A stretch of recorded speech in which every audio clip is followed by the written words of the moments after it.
Ladies and gentlemen, are you ready? The High Priest's resurrection looms, plunging the world into chaos. If successful, our lives are in jeopardy. The big black robe makes a flashy entrance, with a corpse lying in the street, drained dry. What a scene! He grabs a drink from the corpse stones, and boiled currents is in. The revived High Priest opens his mouth showtime. Thousands of green flies swarm, buzzing loudly, blanketing the city, while the High Priest strolls calmly through the crowd.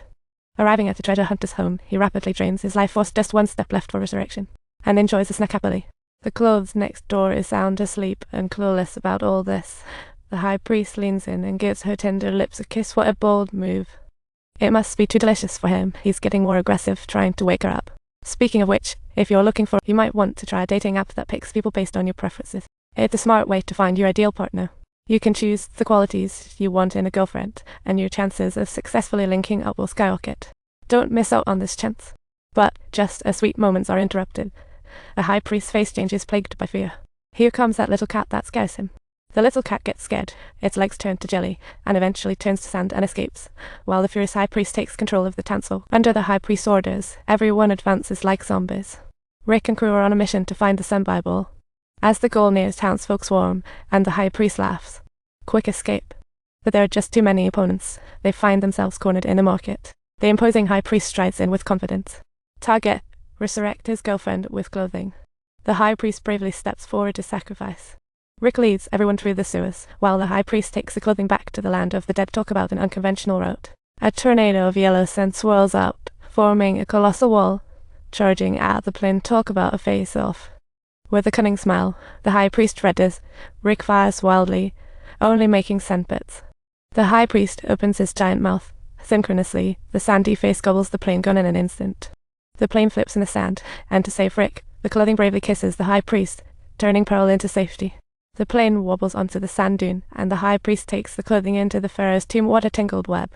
The tiny sacrifice garment seizes a handful of sand and blows gently, miraculously animating the two figures on the wall in an astonishing manner. They struggle out of the wall as a mysterious event unfolds, revealing mountains of gold and jewels blinding everyone. They slowly enter the treasure-filled tomb, plotting how to haul away the gold, when suddenly a noise comes from behind. A mummy crawls out slowly, followed by a whole horde. Things just got tense. The trio immediately fires. Mummies drop like flies, only to get back up. Apparently, they are not afraid of death. They backpedal while shooting. Mummies chase like careless flies, and Rick lights up some dynamite, hurling it. In an instant, the mummies in the tomb are blown away, and Eve suddenly wakes up, looking horrified. A tiny mouse scurries across her. She's terrified, and worse, there's a mummy snoring beside her.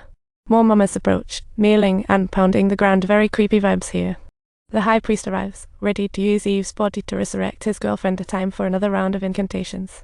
The mummies slowly awaken, looking at Eve, seemingly pleased with their new body. Could this be a newly evolved resurrection? At this moment, the brother bursts in with the Sun Bible, interrupting the spell. Pure frustration. The High Priest puts down the dagger, chases his brother, while Rick grabs a sword, ready to act. Mummies close in, trying to thwart Rick's plan, but he becomes the hero and chops one down. After some smart moves, Rick drives the mummies away, only to be snagged by a wounded one locking onto his neck. At his wit's end, a third mummy approaches. In a life-and-death moment, Rick's hand reaches for the sword. It's a game of skill. Rick grabs the sword and delivers a heavy blow to the mummy, counter-attacking with a surge of anger. At this moment, the brother reads the Sun Bible's incantations, rallying the troops to join forces. A squad of fully armed guards steps in, marching perfectly in line, ready for action. Everyone thinks they're reinforcement. Rick thinks they will help, but little does he know, the brother still lacks the spell, giving the High Priest the perfect opportunity to strike. The head guard lunges at Rick, who swiftly turns and runs. The situation is growing more critical. The guards close in fast, and with no way out, Rick must face the growing numbers of enemies alone. Just then, the brother finally reads the spell, and poor Rick is nearly captured by the guards. It's a hair-raising moment. Upon hearing the incantation, the guards, low weapons, line up, unite, and head towards Ensues. Poor Ensues gets tossed upside down ruthlessly, but the brother grabs Rick, leading him to safety. The High Priest's millennium-long desire shatters in this moment as he grabs the brother by the neck, and Rick charges in. The High Priest notices his watch is missing, seething with rage as he throws Rick out. What madness! At that moment, several cops burst in, snatching the High Priest away, and Rick breathes a sigh of relief. It's another wild escape.